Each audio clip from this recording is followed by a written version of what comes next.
இப்போ நம்ம பார்க்க போகிற கரண்ட் அஃபேர்ஸ் எல்லா கவர்மெண்ட் எக்ஸாமுக்குமே ரொம்ப ஒரு முக்கியமான கரண்ட் அஃபேர்ஸாக இருக்குது. அப்படி என்னென்னா ஃபிஃபா வேர்ல்டு கப்பை பற்றி தான் பார்க்க போகிறோம். ஃபிஃபா வேர்ல்டு கப் 2026ஓட வின்னர் யாருன்னா ஸ்பெயின் தான் இதை வின் பண்ணியிருக்காங்க. இது ஸ்பெயினோட எத்தனாவது ஃபிஃபா வேர்ல்டு கப்னா இரண்டாவது ஃபிஃபா வேர்ல்டு கப்பாக இருக்கும். இதுக்கு முன்னாடி 2010 அவங்க வின் பண்ணியிருப்பாங்க. இதோட ப்ரைஸ் அமௌண்ட் எவ்வளோன்னா $50 மில்லியன் அமெரிக்க டாலர்களாக இருக்கும். இதில் வின் பண்ண டீம் ஸ்பெயின்னு பார்த்தோம். செகண்ட் பிளேஸில் யார் இருக்காங்கன்னா அர்ஜென்டினா இருக்காங்க. மூணாவது பிளேஸில் இங்கிலாந்தும், நாலாவது பிளேஸில் ஃப்ரான்ஸும் இருக்காங்க. நம்ம ஐபிஎல்லில் பார்த்துருப்போம், நிறைய அவார்ட்ஸ் கொடுப்பாங்க. அதே மாதிரி தான் இந்த ஃபிஃபா வேர்ல்டு கப் முடிஞ்சதுக்கப்புறமும் ஒரு சில அவார்ட்ஸ் கொடுப்பாங்க. அதில் கோல்டன் பால் அவார்டு யார் வாங்கியிருக்காங்கன்னா ஸ்பெயின் நாட்டை சேர்ந்த ரோட்ரி அப்படிங்கிறவங்க வாங்கியிருக்காங்க. அதே மாதிரி அடுத்து கோல்டன் பூட், அதாவது டாப் ஸ்கோரர் பண்ணவங்களுக்கு கொடுக்குற அந்த கோல்டன் பூட் யார் வாங்கியிருக்காங்கன்னா ஃப்ரான்ஸை சேர்ந்த எம்பாப்பே அப்படிங்கிறவங்க வாங்கியிருக்காங்க.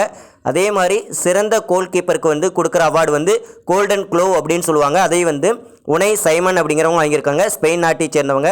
அதே மாதிரி யங் பிளேயர் அவார்டு யார் வாங்கியிருக்காங்கன்னா பவ் குப்பர்சி அப்படிங்கிறவங்க ஸ்பெயின் நாட்டை சேர்ந்தவங்க வாங்கியிருக்காங்க. பேர் பிளே அவார்டு இது ஐபிஎல்லையும் கொடுத்துருப்பாங்க. எந்த டீமுக்கு கொடுத்துருக்காங்கன்னா நெதர்லாந்து டீமுக்கு கொடுத்துருக்காங்க. அதே மாதிரி இந்த ஃபிஃபா மென்ஸ் வேர்ல்டு கப் பற்றி பார்க்கும்போது இது எத்தனாவது எடிஷன்னா 23வது எடிஷனாக இருக்குது. இது எந்த நாடுகள் நடத்துனாங்கன்னா அமெரிக்கா, மெக்சிகோ, கனடா நாடுகள் சேர்ந்து நடத்தியிருப்பாங்க. ஃபைனல் யார் யாருக்கும் இடையில் நடந்துச்சுன்னா அர்ஜென்டினாவுக்கும் ஸ்பெயினுக்கும் இடையில். ஃபைனல் எந்த ஸ்டேடியத்தில் நடந்துச்சுன்னா மெட்லைஃப் அப்படிங்கிற ஸ்டேடியம். இந்த ஃபிஃபா வேர்ல்டு கப்பில் எவ்வளோ டீம் கலந்துக்கிட்டாங்கன்னா 48 டீம் கலந்துக்கிட்டு இருக்காங்க. இந்த ஃபிஃபா வேர்ல்டு கப்பில் ஒரு சில சாதனைகள் படைக்கப்பட்டிருக்கு. அதை பற்றி இம்பார்ட்டண்ட்டாக பார்ப்போம். மிக அதிக வயதில் வேர்ல்டு கப் வின்னிங் கோச்சாக யார் இருக்காங்கன்னா லூயிஸ் டி லா ஃபியூண்டி அப்படிங்கிறவங்க தான் அதிக வயதில் கோச் பண்ண ஒரு பர்சனாக இருக்காங்க.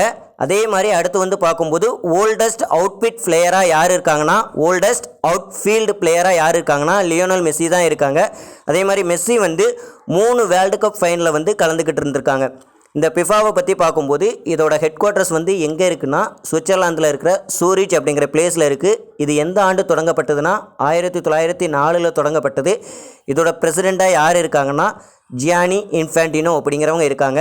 இப்போ நடந்த வேர்ல்டு கப் 23, ஆனால் ஃபஸ்ட்டு எங்கே நடந்துச்சுன்னா உருகுவேயில் நடந்துச்சு. உருகுவே தான் சாம்பியனாக இருக்கும். அதிக முறை சாம்பியன் பட்டம் வென்றது பிரேசில் டீம் தான் அதிக முறை சாம்பியன் பட்டம் வென்றிருப்பாங்க.